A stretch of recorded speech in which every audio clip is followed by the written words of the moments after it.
జై శ్రీరామ్ అండి అందరికీ. కృష్ణం వందే జగద్గురుం.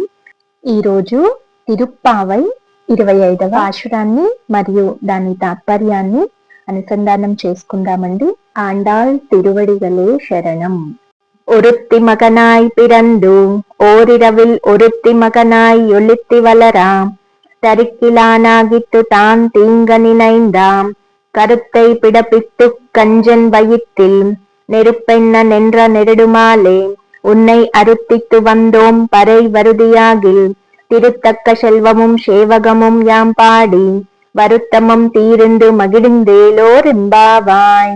ఈ పాశురంలో ఆండాళ్ తల్లి కృష్ణుడి యొక్క జననము, అతను ఎలా లీలలు చేశాడు, కంసుని ఎలా సంహరించాడు, అతని నుండి ఏమి పొందితే అతని యొక్క కీర్తిని మనం పొగడొచ్చు, పాడొచ్చు, కీర్తించవచ్చు, ఈ విషయాలన్నీ చెప్తుందండి.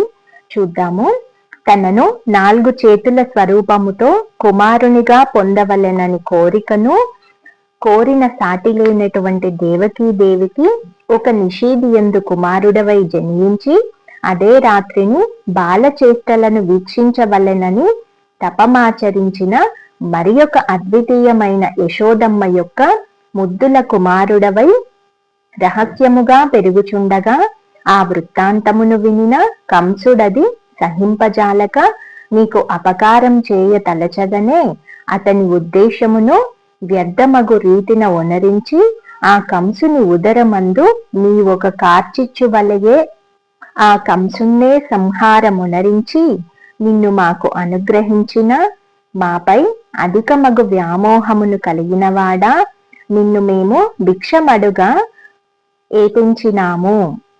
పరై అనడి విశేషమైన వాయిద్యమును ప్రసాదించినచో శ్రీలక్ష్మీదేవియు అభిమానించు నీ యొక్క ఐశ్వర్యమును, ఆమె వినగోరెడి నీ యొక్క వీరచరితములను అనేకములను మేము గానమునరించి నిన్ను పొందుట కొరకు ఇంతవరకునో పడిన శ్రమలన్నింటినీ మరచి ఆనందించెదము.